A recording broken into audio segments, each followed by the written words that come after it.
din puțin. Bun. Și acum, ce rugăminte am la dumneavoastră? Explicați-ne mai omenește un pic, totuși, de ce unii dintre membrii fostului PDL au rămas, mă refer la PDL-ul lui Emil Boc, au rămas la PDL și de ce alții au plecat. Nu că ar fi, decât dumneavoastră ați fi, cum să zic, politicieni de mâna întâi și ăia sunt second hand, că nu m-ar satisface o asemenea explicație. Dar ce răspuns v-ar satisface, ca să știu? Unul al dumneavoastră, acela pe care îl gândiți dumneavoastră, ăla m-ar satisface. V-am dat unul și dumneavoastră ați spus că nu e al meu. Dacă vreți mai încerc, până o să alegeți dumneavoastră unul. Haideți să vedem că... Eu nu pot decât să repet ceea ce am spus deja. Păi ați spus-o pe aia cu dealerul de mașini. Nu e, da. Nu e adevărat? Păi nu, n-am spus, dar nu e, asta e o metaforă noastră, găseli. Bun, metafora plăcută, bună, am înțeles. Te ajută să înțelegi mai bine cine și ce face. Ca să vorbim pe românește, PMP-ul fură membrii din PDL. Păi nu cred că fură, cred că pleacă că ei vin, exact. Pleacă ei de la PDL. Eu știu asta. Asta e diferența. V-am spus, vorbim de fapte aici. Dar cum îi fură? Ce înseamnă că îi fură? Îi amenință să vină. Îi șantajează? Uneori îi șantajează, alteori îi cumpără, alteori le promite și cu bani. Alteori le promit... Să știți că acum o fi emisiunea asta nemăsurată, dar rămâne înregistrată. Da, deci, și acum mă amenințați. Mai întâi nu m-ați crezut. Acum, cu ce vă amenință? Nu vă amenință. Păi, spuneți că să fiu atent la ce vorbesc, nu? Păi, să fiți atent că rămâne și este o declarație. Este o declarație, domnul Gură, este o declarație excepțional de interesantă. Așa. Deci PMP, ca să înțeleg eu bine, cumpără... Da, exact. Cumpără pe bani. Exact. Cum să cumpără în România membrii de partid, cum bine știți de altfel, de 20 de ani. Bun. Cine, să zicem așa, ar putea fi cumpărat? Un Baconski, să zicem. Cât or fi dat pe el? Nu știu cât o dat pe el, dar, revin, cred că dumneavoastră așteptați un răspuns. N-aștept, vorbesc cu dumneavoastră. Da. Până acum mi-ați spus că așteptați și ați refuzat două. Până acum. Mă mir că nu așteptați din moment ce ați refuzat două. Nu v-am dat două explicații. Nu mi s-au părut răspunsul, mi s-au părut... Mai încercăm o dată. Dar asta mi-a plăcut. Asta mi-a plăcut, domnule. Cumpără pe bani. Este în regulă. Ce v-ar mai plăcea? Păi nu, asta mi-a plăcut.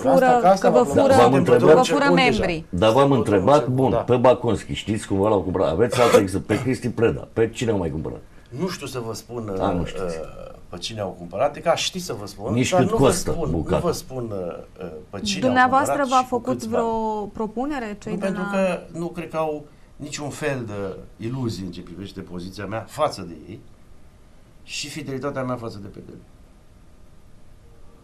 Așa că încearcă și ei unde știu că se poate. Dar stați puțin, facerea lumii, ca să zic. Deci în acest partid trebuia să existe un nucleu care să-i cumpere pe alții.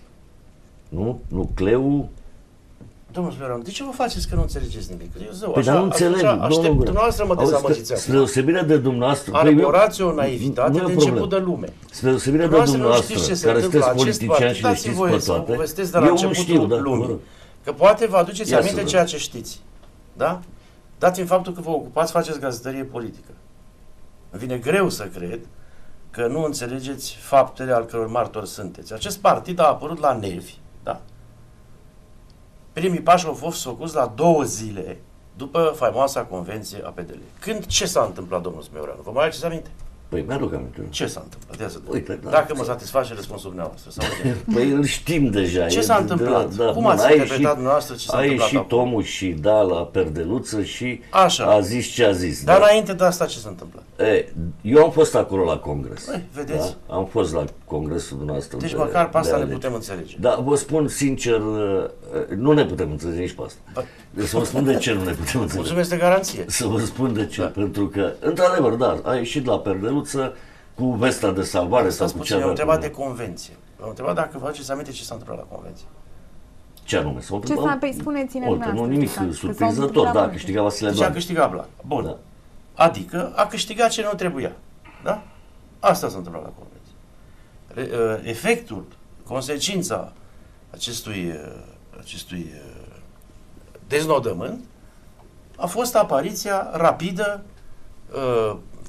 construcția imediată a Fundației Populare. Fundației Da? Mișcarea Deci e Populară. un partid creat cu ostilitate față de PDL. Da?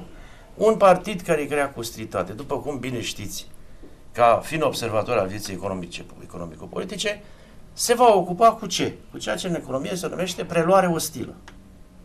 Da? Cum se face preluarea ostilă? Încercând să racolezi prin toate mijloacele posibile cât mai mulți membri de la partidul pe care încerci să-l destabilizezi, să-l rănești, să-l vătămezi. Da? Asta a făcut Mișcarea Populară. În rest, n-a făcut nimic altceva. Nu vă miră că n-ați văzut acțiuni civice de mare amploare ale Mișcării Populare care să încerce să aducă, să zicem, grupe de vârstă de 20 de ani. Sigur, le pot spune că umblă în bluș, dar nu mi se pare foarte inteligent. Deci asta este obiectivul lor. De unde poate lua voturi Partidul Mișcarea Populară? De la PDL, da? Vedeți că se limpezesc lucrurile. Ce să vă zic, noastră le vedeți, probabil le-ați repetat de atât de multe ori încât... Dar nu mai faceți atâta presupuneri. Să știți că nu suntem la un concurs de ghicitori. Am crezut că am văzut aceleași lucruri împreună. S-a format sau nu Fundația Mișcarea Populară? Nu, dumneavoastră ați spus că au fost furați membrii. Dar bineînțeles, noi considerăm că au fost la racolat, că au plecat de bunăvoie. cum am spus, toate mijloacele. Au plecat și de bunăvoie, sigur că da. Nu e la nimic cu arcane. Jumătate din democrat-liberalii au votat pe domnul Blaga la acele alegeri, jumătate plus. Bun, haideți că deja vedeți, stând de vorbă, ajungem... N-ajungem, că nu mă credeți. Dacă vă cred, dacă când ați zis, domnule, au plecat unii și de bunăvoie. Da. Haideți să ne referim la ăștia, să-i lăsăm pe ea cumpărați. Ce aveți cu chestia asta acum? Nu sunt curios de ce au plecat. Să discutăm toate emisiunea despre PNP? Nu. Vreți să faceți din PDL un partid de hoți? Doamne ferește. Iertați-mă, PDL-ul este, în această situație, este agresat, da? În toate mijloacele. Okay. Răspundeți-mi și mie la o întrebare și dacă vreți să schimbăm subiectul ăsta. Ăia de au plecat. Dacă vreți noastră, da. De ce au plecat? Ăia care au plecat. De ce credeți? Din oportunism. Ați auzit de sportul ăsta? Da. Ați auzit de sportul ăsta. Bine. Și vă mai dau un indiciu ajutător.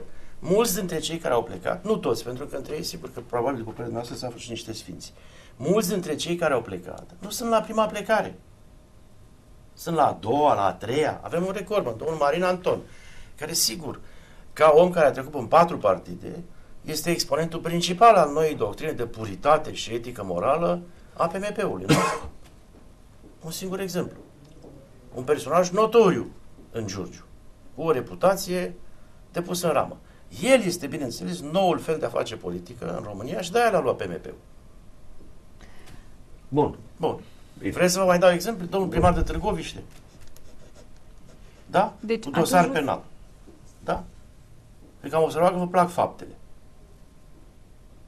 Dacă ajungem la fapte în sfârșit și nu mai încercați să presupuneți ce gândesc eu sau ce ar trebui să gândim, ajungem la concluzii foarte interesante. Eu să vă înțeleg, sincer. Ați încercat, dar nu v-ați dat. Bun, atunci acum vorbiți de unificarea dreptei.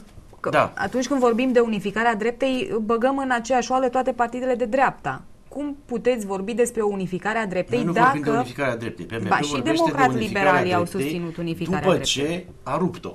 Iar Partidul Democrat Liberal a răspuns numeroaselor discursuri publice venite în special de la PMP pe problema unificării dreptei. Și noi spunem, da, există această problemă, indiscutabil. Deci nu va fi unificată dreapta României. N-am spus asta. Noi trag eu concluzia acum. Că nu. Ce am spus eu adineauri, dacă vreți să consultăm înregistrarea, o putem face, este așa. Partidul Democrat Liberal a spus, da, există această problemă, unificarea dreptei.